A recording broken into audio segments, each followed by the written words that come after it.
начинот како да дојдеме до основните начела кои што се проблемите се очуваат поготово по малите етнички заедници во казнено-поправните домови, поготово во осудените лица, кај што нивниот супстантивен живот е многу проблематичен во затворите кај што се наоѓаат во Република Македонија, а воедно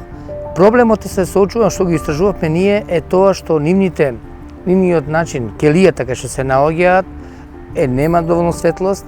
нема доволно вентилација, нема доволно мегаменти или да кажам лекови или медицинска помош за тие луѓе и она што е најпотребно хигиената, која што не е присутна. Утврдивме дека примена на мерката притвор бележи пораст во корелација со примената на останатите мерки за обезбедување на присуство и во смисла на тоа дополнително и дека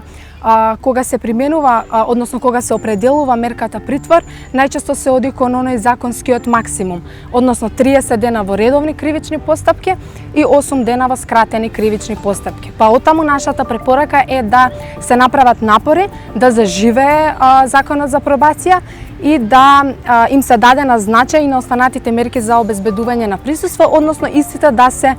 користат секогаш кога целта може да се постигне и со нивната примена, а да се избегне примената на мерката притвор и самото време траење во смисла кога се определува мерката притвор да биде сведено на минимум нужно колку што е потребно да се обезбеди присуството на обвинетиот во постапката или осомничениот во постапката, односно да се обезбеди непречен тек на кривичната постапка. Пробацијата треба да кажеме дека е европска вредност која се применува во многу развиени земји и на подолг период дава одлични резултати во ресоциализацијата и интеграцијата на осудените лица во општеството, наспроти казната ефективен затвор, каде што имаме се почесто и се повеќе повратници, што значи дека не влијаела ефективно врз осуденото лице, значи не ги исполнило условите за ресоциализација и реинтеграција во општеството на истото. Направивме една анкета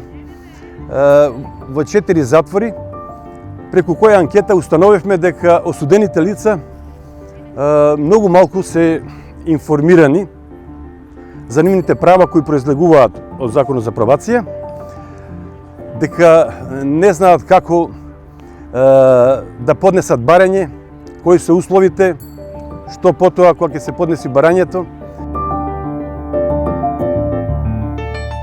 Институциите во Република Македонија, во Северна Република Македонија треба итекако во најскоро време да го донесат законот за дискриминација, кое што основна реформа и во понатамошните правни решавање на регулативите фактички и до оние кои што кај етничките заедници и текао ќе биде во добра корист. Имајќи предвид дека станува збор за примена на мерка за обезбедување на присуство со која што се ограничува слободата на движење, да се зголеми бројот на обуки, подеднакво како за судиите, така и за јавните обвинители во насока на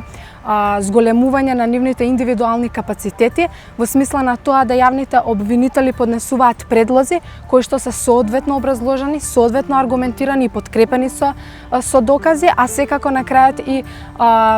подобрување на капацитетите на судиите во смисла да истите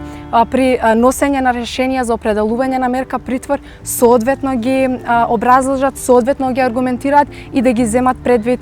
и аргументите за и аргументите против определување на мерката притвор и истите да бидат соодветно анализирани. Согласно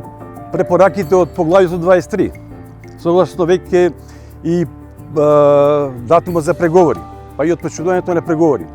пробацијата е силен аргумент дека ние сме една демократска земја која ќе ги почитуваме сите европски закони и јас сметам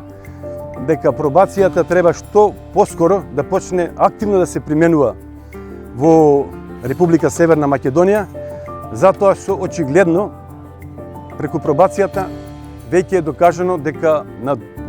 подолг период имаме поголема ресоциализација на осудените лица, а со тоа го намалуваме и криминалитетот и кривичните дела.